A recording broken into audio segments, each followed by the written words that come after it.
Labą dieną, aš esu Justina. O aš Viktorija.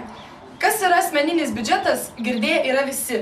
Dienpinigiai, kišenpinigiai, dovanas, uždirbti pinigai sudaro asmeninį biudžetą.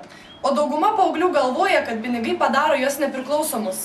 Svarbiausia tik išmokti tinkamai valdyti asmeninį biudžetą. Deja, tai yra sunkiausia, kad pinigų tvarkyti nemokame, atsiskleidžia vos išvykus iš tėvų namų. Mūsų tyrime dalyvavo bendrabutyje gyvenantys moksleiviai.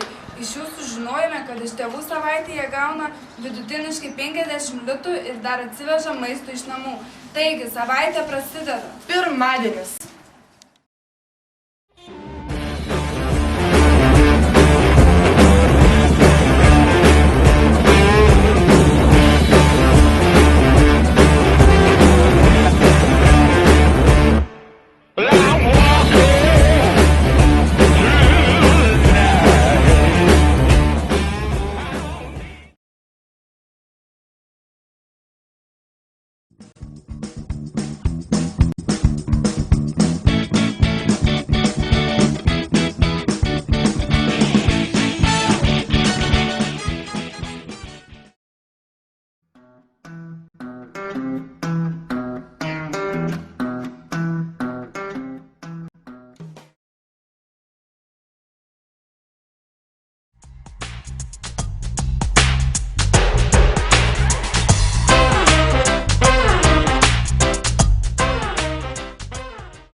Just a small town girl living in a lonely world.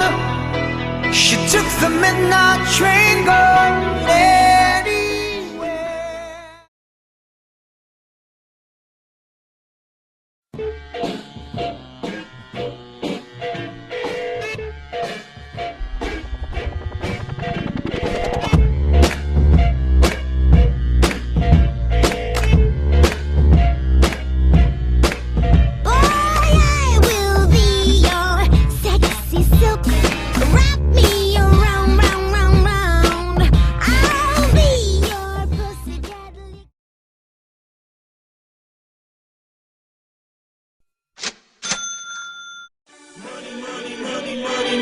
I'm rolling in the I get that in I get that.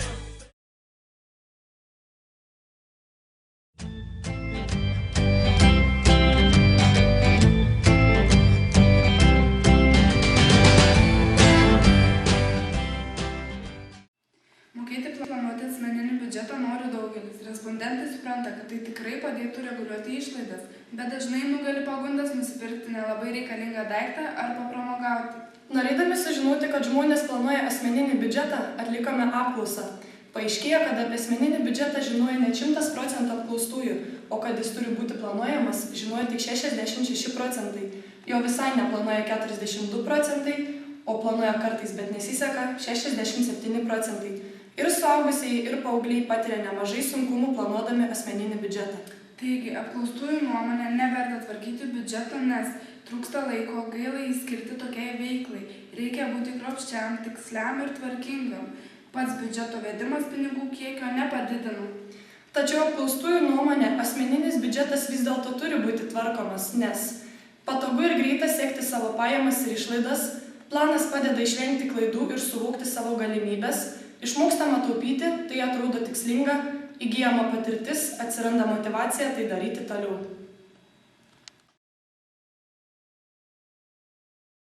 Psichologų nuomonė didžiąja dalimi, dėl ko priklauso žmogaus gebėjimas planuoti savo biudžetą, yra nuo to, kaip jis kontroliuoja savo impulsus. Tai reiškia, kaip žmogus sugeba malonumą atidėti vėlesniam laikui, kad jį gautų didesnį. Be gero biudžeto laukia vargo pietus arba vargo vakarienė. Taigi, Mokėkite planuoti savo biudžetą.